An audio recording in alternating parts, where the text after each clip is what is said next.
Welcome to Glisso English. Real life stories. Imagine this. You've just finished the most exhausting day of your life.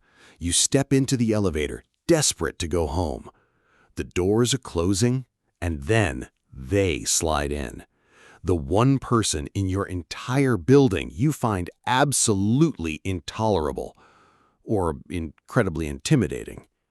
A sudden jolt. The lights flicker.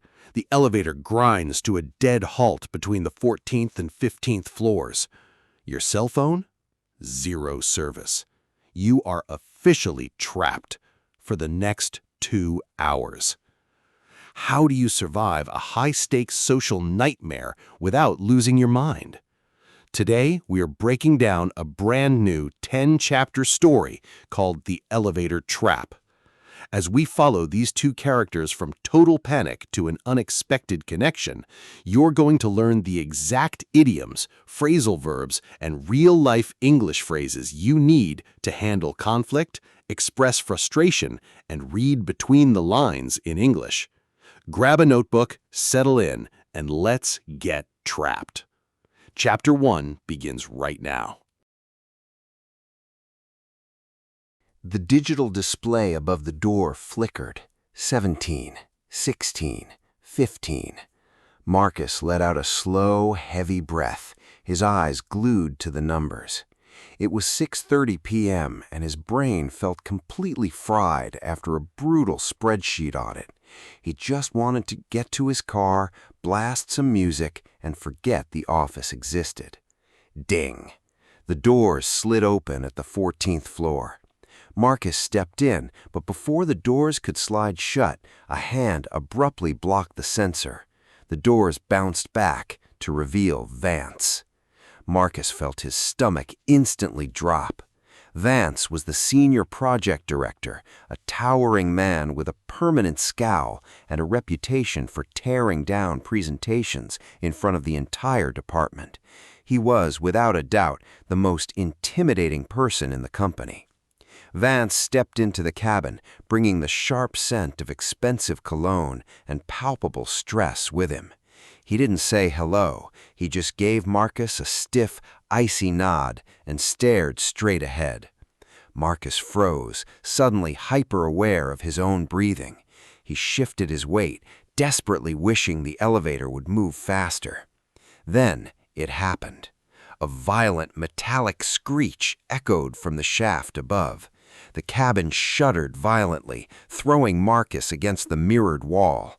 The lights snapped off, plunging them into total darkness for one terrifying second before the dim amber emergency lights kicked in. The elevator dropped an inch with a sickening thud, then ground to a complete dead halt. "Great, brilliant," Vance growled, his deep voice booming in the confined space. Marcus checked his phone. No service. They were stuck.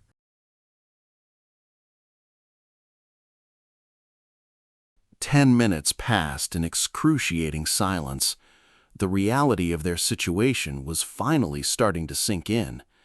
Marcus stared intensely at his phone screen, desperately watching the battery icon tick down from 80% to 79. There was still absolutely no service, not even a single bar of signal.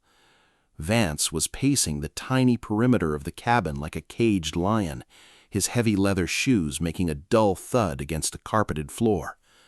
Every few seconds, Vance would let out a loud, aggressive sigh that seemed to vibrate through the walls. "Are you going to just stand there, or are you actually going to press the call button?" Vance snapped suddenly, stopping his pacing to glare at Marcus. Marcus cleared his throat nervously, his hand trembling slightly as he reached out. He pressed the red bell icon firmly, and a high-pitched metallic ringing filled the confined space. They waited, but the only response was a harsh burst of static from the speaker overhead. "Hello? Is anyone there? We're stuck between floors 14 and 15, Marcus said, leaning in close to the dirty grill of the intercom. Silence stretched out, heavy and cold, followed by another sharp hiss of dead static. Vance threw his hands up in total exasperation and began pacing again, muttering under his breath about incompetent building management. The air inside the elevator was already beginning to feel noticeably warmer and thicker. Marcus felt a bead of sweat slowly roll down the back of his neck, making his collar feel tight and suffocating. He looked at Vance, who was now furiously ripping his silk tie away from his throat, his face turning a dark, frustrated shade of red. Stage 1 of panic was officially over. The long, aggravating wait had just begun.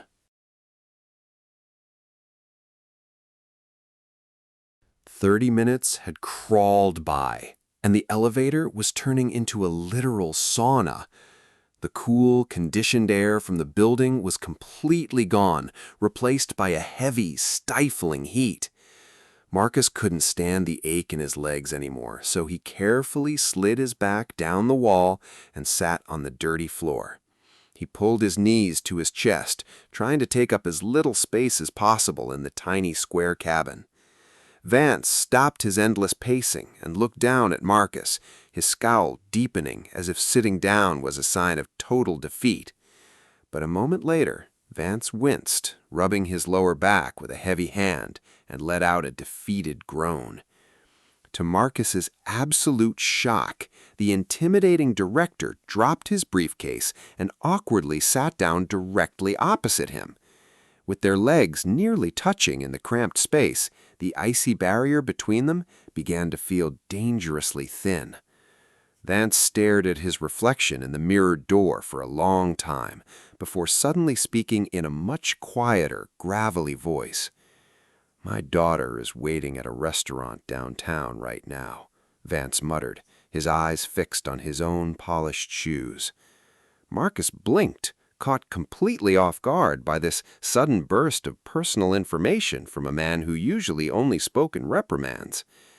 "It's her 20th birthday, and I haven't seen her in over 8 months since the divorce," Vance continued, his voice tight with an emotion Marcus had never heard from him before. The terrifying boss, who regularly tore people to pieces in boardrooms, suddenly looked incredibly small, fragile, and deeply human. Marcus realized then that the angry scowl Vance wore every day wasn't just hatred for his staff. It was the heavy armor of a man whose personal life was completely falling apart. An hour had passed, and the tiny elevator felt like an oven. Every breath was thick, hot, and smelled faintly of stale coffee and anxiety. Marcus was trying to focus on a scratch on the floor, but Vance's foot kept tapping a frantic, erratic rhythm against the metal baseboard. Tap, tap, tap. The noise was drilling straight into Marcus's frayed nerves, making his jaw clench tightly. Do you mind stopping that, please?" Marcus asked, his voice cracking slightly in the heat. Vance froze, his scowl returning instantly like a dark cloud blocking the sun. "What did you just say to me?" Vance barked, his deep voice bouncing aggressively off the mirrored walls. Marcus felt his face flush hot with a sudden burning wave of adrenaline. "The tapping," Marcus said, sitting up straighter and finding a sudden spark of courage. "It's driving me crazy, and it's not making the rescue team move any faster." Vance let out a harsh, mocking laugh, standing up abruptly and towering over Marcus in the small space. "You think I'm the problem here? If your department actually turned in the audit on time, I wouldn't have been in this building at 6:30 p.m., Vance yelled, pointing an accusatory finger. Marcus stood up too, his heart pounding hard against his ribs as he stared right back into the director's angry eyes. "We didn't turn it in because you completely rejected our data 3 times without even explaining what you wanted," Marcus shouted back, the resentment of 6 months of verbal abuse finally exploding out of him. "I reject it because it's sloppy work, and I don't tolerate mediocrity," Vance roared, his face turning a dangerous shade of crimson. The tiny cabin felt ready to burst as the two men stood chest to chest, the unspoken tension of the entire office finally boiling over into the open air. The heavy, echoey silence that followed the shouting was deafening.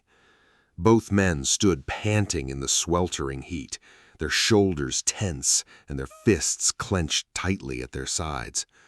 Marcus felt his heart hammering against his ribs, suddenly terrified of what he had just done to his own career. But instead of firing Marcus on the spot, Vance slowly slumped back down against the mirrored wall, looking completely drained.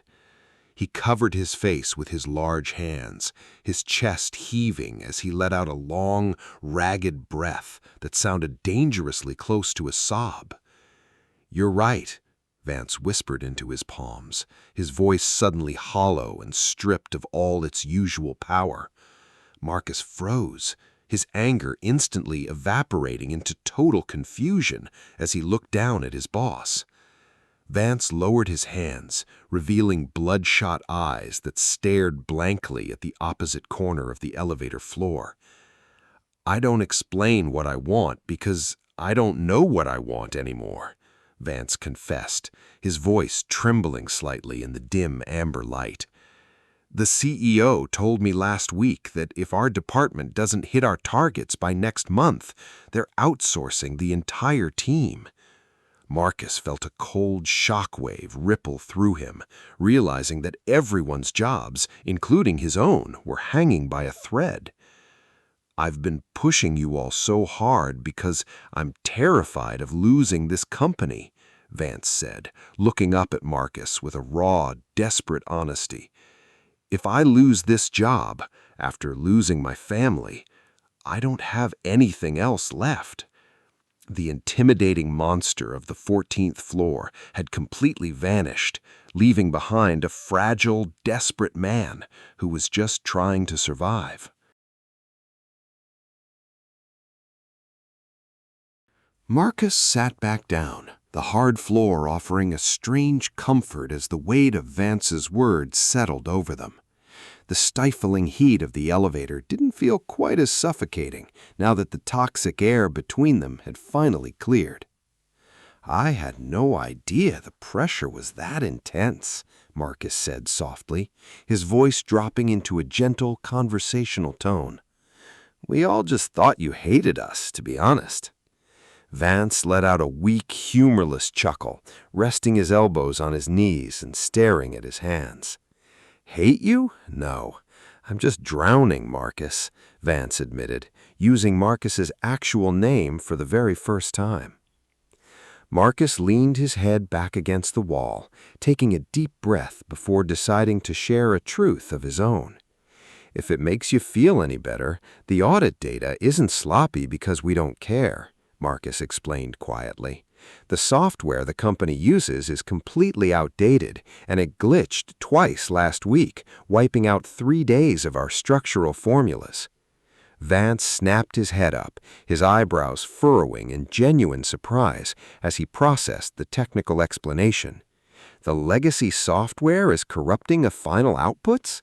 Why didn't anyone just tell me that?" Vance asked, his analytical director mind automatically kicking into gear. "Because every time we try to bring up a problem, you cut us off before we can finish the sentence," Marcus delivered the blunt truth with absolute calm. Vance winced slightly, acknowledging the hit, but then a slow, thoughtful expression spread across his face. "If we bypass the server and run the formulas locally, could we fix the glitch?" Vance asked, leaning forward with sudden intensity. "Yes, but we would need your authorization to change the security protocols," Marcus replied, a spark of teamwork finally igniting in the dark. 1 hour and 45 minutes had passed, and the extreme heat had driven them into a state of pure, light-hearted delirium. The intense corporate anxiety of the past hour had completely melted away, replaced by the sheer absurdity of their shared captivity. Marcus had shed his formal suit jacket, and Vance had unbuttoned his crisp white collar completely, rolling his sleeves up to his elbows.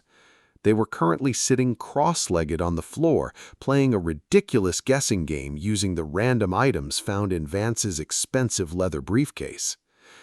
"Okay, next item," Marcus laughed, holding up a sleek metallic cylinder. "Is this a high-tech laser pointer or a very fancy pen?" Vance let out a booming, uncharacteristic laugh that echoed loudly in the confined elevator shaft. "That is a $500 fountain pen my ex-wife bought me, and it doesn't even leak properly," Vance grinned, wiping a tear of mirth from his eye. Marcus shook his head in disbelief. How incredibly easy it was to talk to the man he had feared for over 6 months. They transitioned into trading ridiculous stories about their very first jobs, discovering that both of them had survived terrible restaurant gigs in their youth. Vance recounted a hilarious disaster involving a massive wedding cake, a broken cart, and a very angry bride. Marcus laughed so hard his stomach ached, completely forgetting for a moment that they were trapped in a metal box between floors. The heavy, imposing wall that divided the senior executive from the junior auditor had been completely demolished by hunger and exhaustion. They weren't a boss and an employee anymore. They were just two tired guys sharing a laugh in a hot room, waiting for the world to turn back on.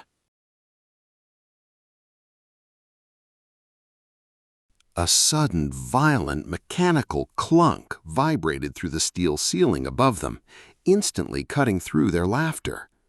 Both men froze, their heads snapping upward as the faint, distant sound of shouting echoed down the dark elevator shaft. "Hey, anyone down there? This is the building rescue team," a muffled voice yelled from somewhere far above.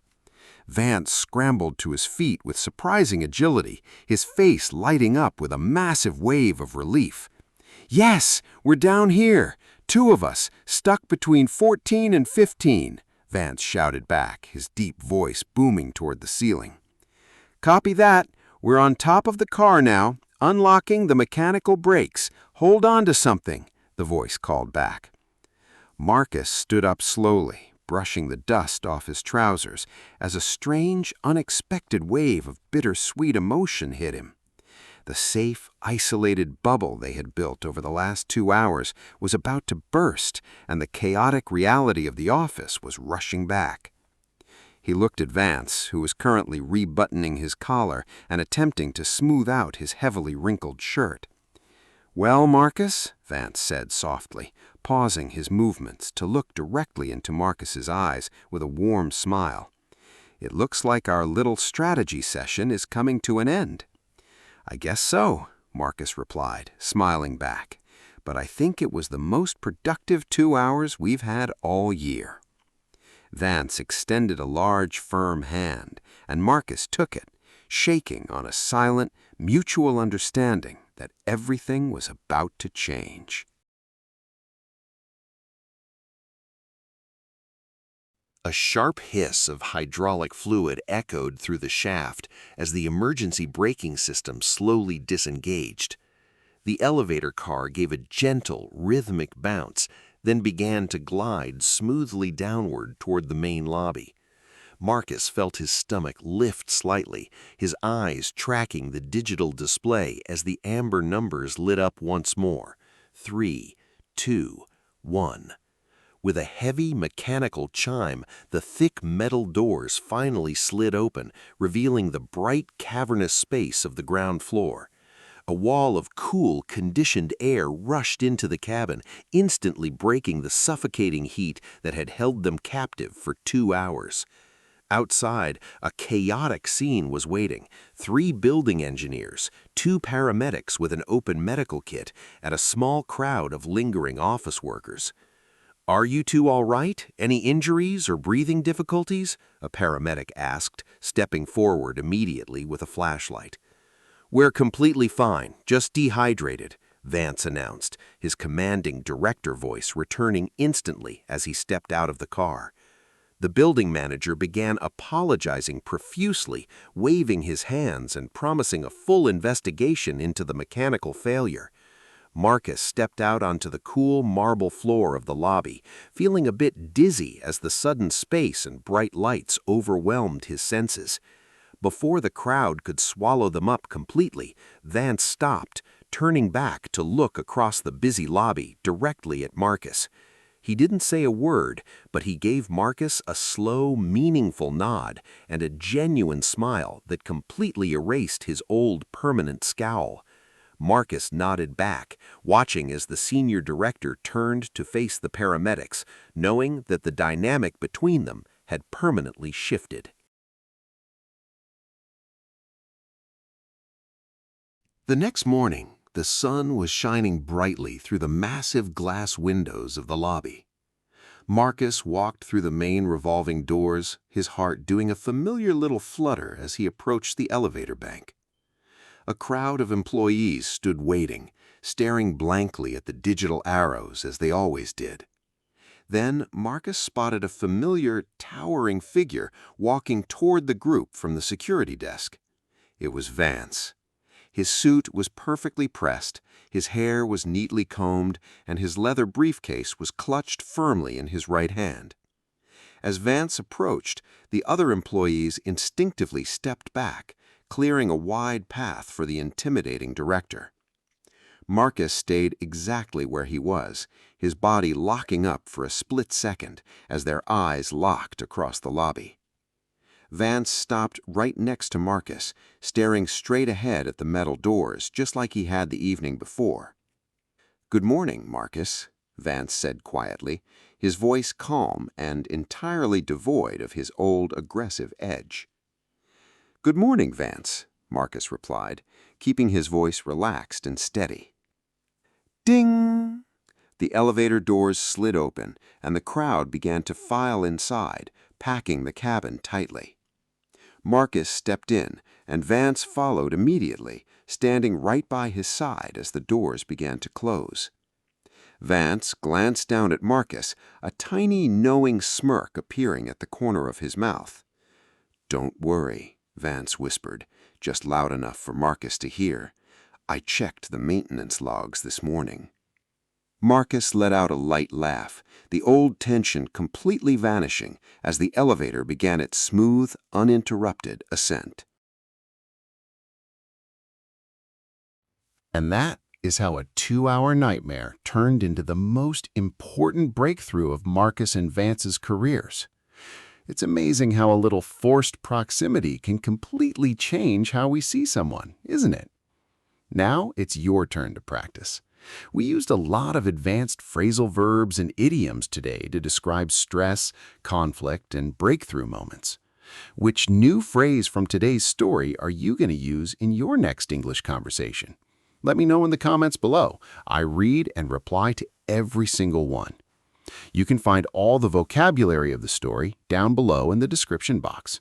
If you want to keep building your vocabulary and mastering real-life English through powerful stories just like this one, make sure to hit that subscribe button right here. And if you are ready for your next language challenge, click right over here to dive into our next story. Thank you so much for watching, keep practicing, and I will see you in the next story. Goodbye.